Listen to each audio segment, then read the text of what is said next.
No, de que fue de los ministros que fue elegido, por eso fue presidente de la Suprema Corte. Ah, sí. Sí, es que en esa época, sí, también ya lo hemos dicho, ¿no? Se elegía a los ministros, que eran magistrados, se les conocía como, no, si era ministro, ¿sí?, de la Corte, y se elegía incluso a los procuradores, había elección indirecta, pero había elección. No era sufragio universal, pero sí se elegía igual que a los presidentes de la República, a los integrantes del Poder Judicial. Entonces no es algo nuevo lo que significa la reforma al Poder Judicial. ¿Ya se quite la pausa en la relación bilateral con España? Hay posibilidades, ¿cómo no?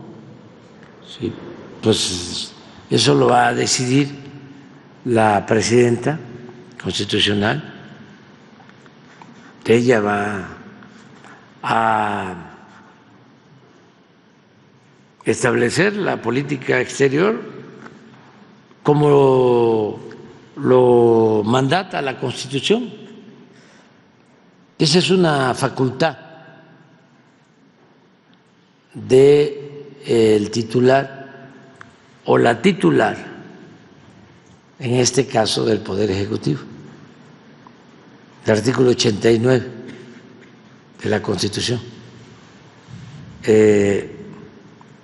Corresponde a la presidenta de la República aplicar los principios y la política exterior de nuestro país.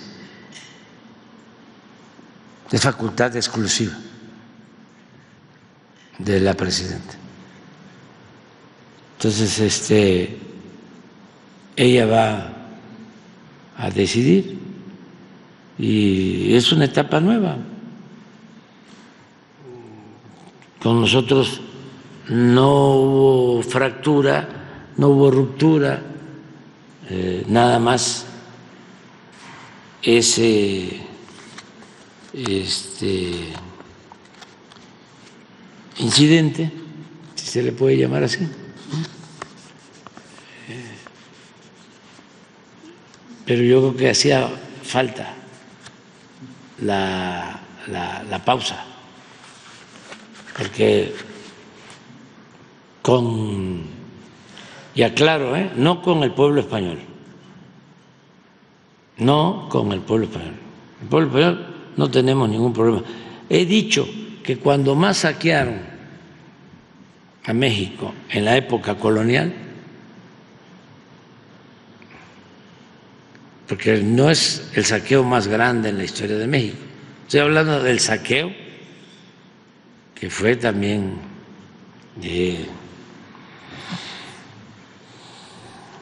muy evidente.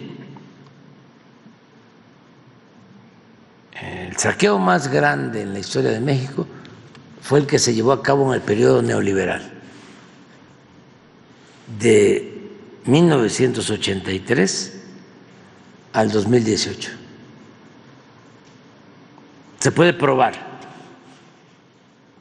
O sea, se llevaron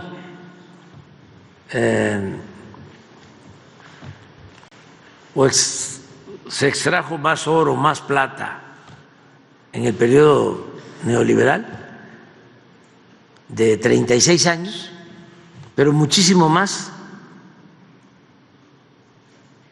3, 4, 5, 10 veces más que lo que se llevaron a España de oro y de plata en 3 siglos, cuando la colonia. Pero bueno, en aquel entonces todo ese oro, toda esa plata, todo ese saqueo era para las élites en España. El pueblo español en ese entonces vivía en la pobreza. Y durante mucho tiempo vivió en la pobreza. Hubo mucha migración española a América por la pobreza en España. Entonces, no tenemos diferencias con el pueblo español, que es un pueblo trabajador, un pueblo progresista.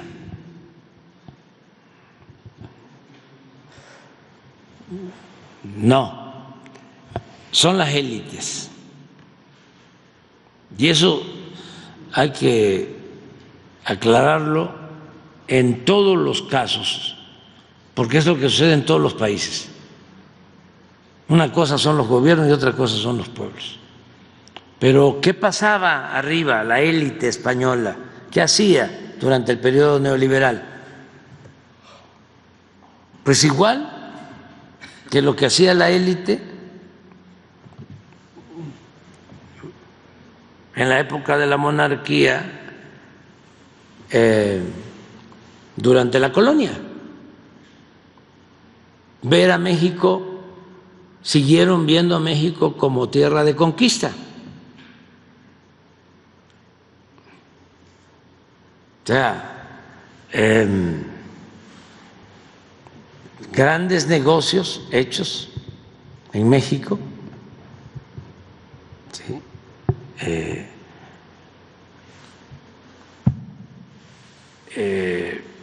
En contra de la hacienda pública, en contra de los bienes de nuestra nación.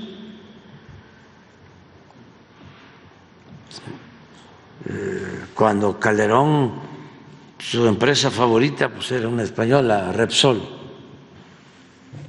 le vendieron acciones hasta de Pemex,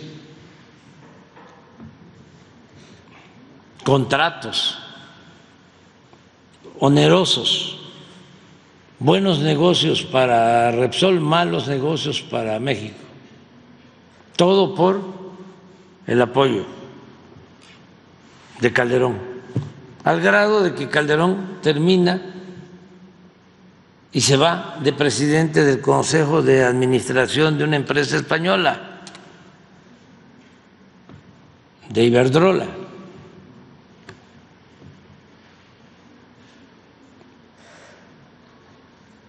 ¿Dónde vive Calderón? En Madrid.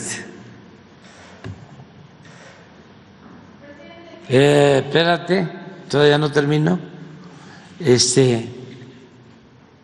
Cuando Peña, otra empresa española, ¿cómo se llamaba? OHL.